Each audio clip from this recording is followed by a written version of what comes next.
ఉన్న బంగారాన్ని విడిపించి ఆ రోజు ఆన్లైన్ రేటుకే మేము కొంటాం. Sharma gold company. నమస్కారం, సుమన్ టీవీకి స్వాగతం. జూన్ మాసం ద్వాదశ రాశుల వారికి ఏ రకంగా ఉండబోతుంది, నవగ్రహాల స్థితిగతులు ఎలా ఉన్నాయి, ఎటువంటి ఫలితాలను ఇస్తున్నాయి, ఈ విషయాన్ని తెలియజేసేందుకు మనతో పాటు ఉన్నారు ప్రముఖ జ్యోతిష్య రత్న, జ్యోతిష్య చక్ర వైభవ నిపుణ డాక్టర్ రాళ్లపల్లి రవికుమార్ గారు. గురుగారు నమస్కారం. నమస్కారం. గురుగారు, ఇప్పుడు జూన్ మాసంలో ఈ ద్వాదశ రాశుల వారికి ఎలా ఉండబోతుందో తెలుసుకునే ముందు ఆ నవగ్రహాలు ఏ ప్లేసింగ్లో ఉన్నాయి, ఎటువంటి ఫలితాలను ఇస్తున్నాయో తెలియజేస్తారా? తప్పకుండా. శరదిందు సమాకారే పరబ్రహ్మ స్వరూపిణి వాసరాపీఠ నిలయే సరస్వతి నమస్తుతే. అందరికీ నమస్కారం. నవగ్రహాలు ద్వాదశ రాశుల్లో జూన్ నెల అంతా కూడా ఎక్కడ ఉన్నాయి ఇప్పుడు తెలుసుకుందాం. ఇందులో మొదటగా రవి వచ్చి మనకి మిథున రాశిలో ఉన్నారు. అలాగే శుక్రుడు కూడా మిథున రాశిలో ఉన్నారు. అలాగే బుధుడు స్వస్థానమైన మిథున రాశిలో ఉన్నారు. అలాగే గురువు వచ్చి మనకి వృషభ రాశిలోకి మారాడండి. ఫస్ట్ మే నుంచి మనకి వృషభ రాశిలోకి వచ్చారు. అలాగే శని వచ్చేసి స్వస్థానమైన కుంభరాశిలో ఉన్నారు. శస్యయోగం కూడా ఏర్పడింది. అలాగే రాహు వచ్చి మనకి మీనరాశిలో ఉన్నారు. అలాగే కేతు వచ్చి మనకి కన్యారాశిలో ఉన్నారు. ఇంకా ఆఖరిగా కుజుడు వచ్చి మనకి మేషరాశిలో స్వస్థానంలో ఉన్నారు.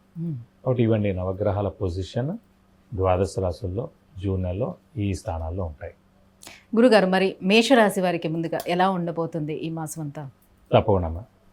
మేషరాశి అనగానే మనకి ముందుగా నక్షత్రాలు చెప్పుకుందాం. అశ్విని 1, 2, 3, 4 పాదాలు, భరణి 1, 2, 3, 4 పాదాలు, కృత్తిక 1వ పాదం. ఈ 3 నక్షత్రాల సమూహం వచ్చేసి మనకి మేషరాశిలోకి వచ్చింది. ఇదివరకు కూడా చెప్పుకున్నాం గత నెల కూడా. 12 రాశుల్లో అల్టిమేట్ ది బెస్ట్ రాశి ప్రస్తుతం ఈ సంవత్సరం అంతా కూడా మనకి మేషరాశి వచ్చింది.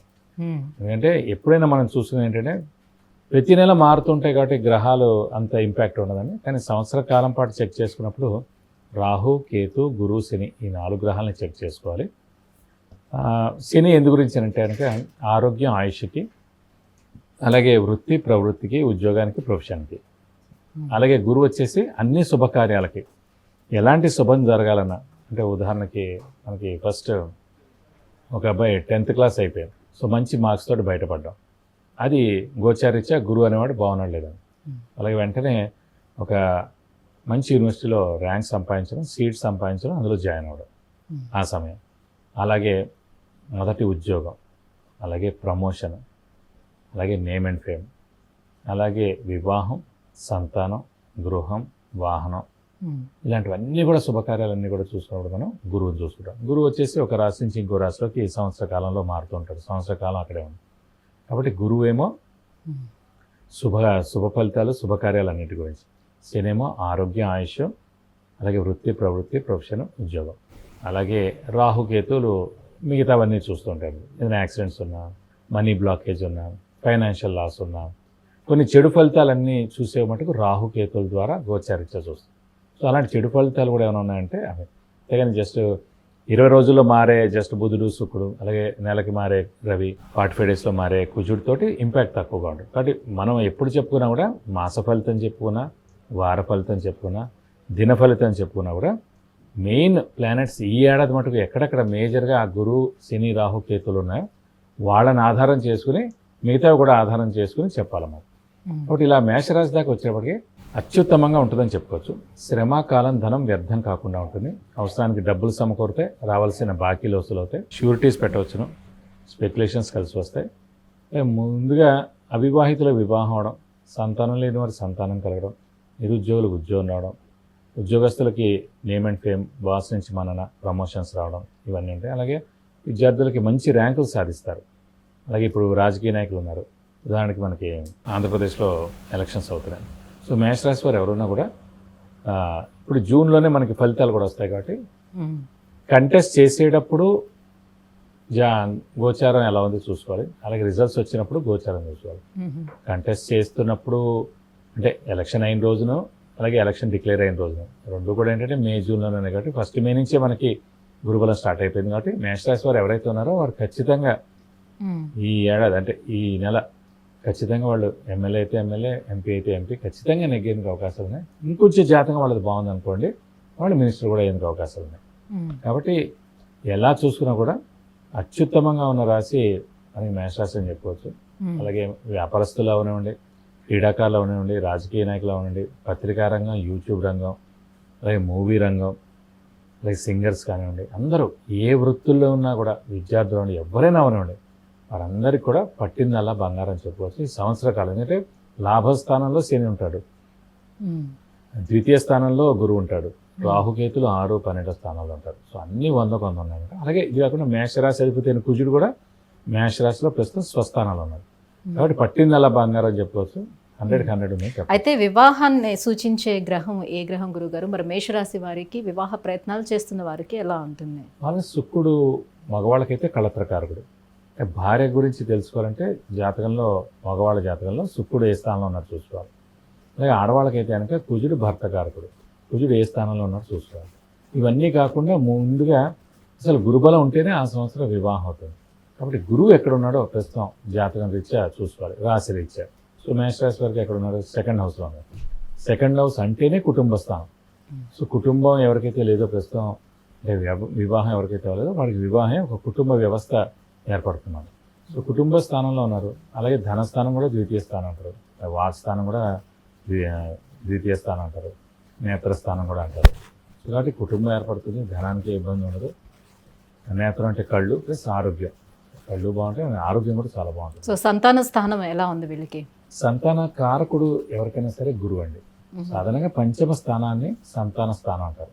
జాతకరీత్యా ఇప్పుడు ఎన్నో చూడండి, సాధారణంగా సంతానం ఇప్పుడు 10 మంది లేటెస్ట్గా తీసుకుంటే ఈ 5 ఏళ్లలో 10 మంది పెళ్ళి అవుతుంది. 10 మంది పెళ్ళి అవుతుంటే 2, 3కి సంతానం కలగట్లేదు.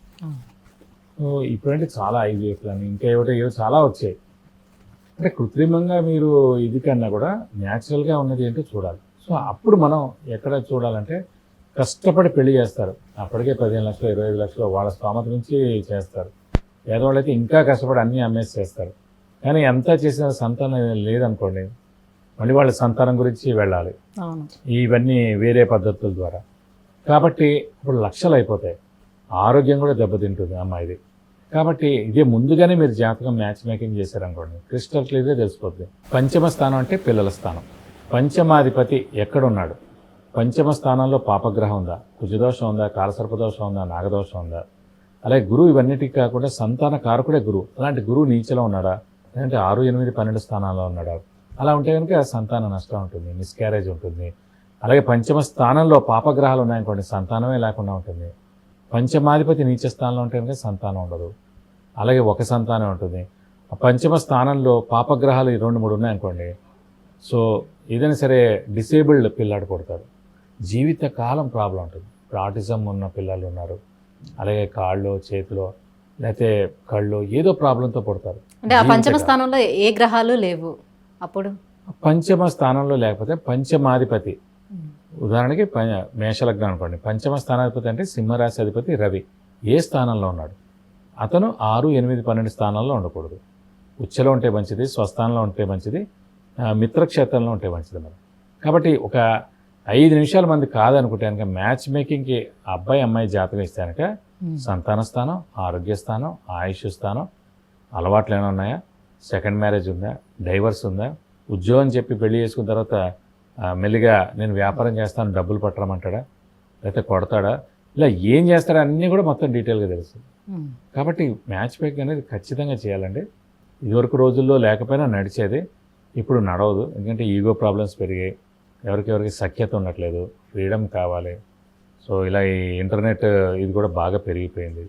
కాబట్టి ఎవరి మనుషుల అవసరమే లేకుండా అయిపోయింది. ఒక ఫోన్ ఇచ్చేస్తానికి ప్రపంచంలో మీకు ఇదివరకు చూడండి, 15, 20 ఏళ్ళ పిల్లలు, 20 ఇయర్స్ దాకా ఉన్న పిల్లలు కూడా శుభ్రంగా ప్రతిరోజు క్రికెట్ ఆడేవారు, లేకపోతే సాటర్డే సండే ఈవినింగ్ అయినా క్రికెట్ ఆడేవారు, సండే మొత్తం ఆడేవారు. ఇప్పుడు గ్రౌండ్స్ అన్నీ ఖాళీగా ఉన్నాయి, వాళ్ళకు ఫోన్ ఇస్తే చాలు. శారీరకంగా ఎవరు కూడా కష్టపడట్లేదు. సో ఆటల జోలికి, ఎక్సర్సైజ్ జోలికి కూడా ఎవరు వెళ్ళట్లేదు, చాలా తక్కువ మంది తప్ప. కాబట్టి ఖచ్చితంగా జాతకం చూపించుకుంటే కనుక పరిహారాలు ఇంపార్టెంట్ అండి. జాతకం ఎవరైనా చెప్తారు, ఉన్నది ఎవరో ఏం చేయలేరు, కానీ పరిహారాలు రెమెడీస్ ద్వారా మనం సో దాన్ని ఒక 70% బాగుంది, 80-90% చేసుకోవడానికి బాగుంటుంది. మరి మేషరాశి వారు ఎటువంటి పరిహారాలను పాటించారు? మేషరాశి వారు ప్రస్తుతం అయితే అన్ని విధాలా బాగుంది. కాబట్టి మామూలుగానే వాళ్ళు పంచమాధిపతి అయిన రవి అయ్యాడు కాబట్టి సింహరాశి అధిపతి, శివుడిని ఎక్కువగా ఆరాధిస్తే సరిపోతుంది. ప్రతిరోజు శివుడు అష్టోత్తరం చదువుకుంటే కనుక మీకు అన్ని విధాలు మంచి జరుగుతుంది. ధన్యవాదాలు గురుగారు. నమస్కారం.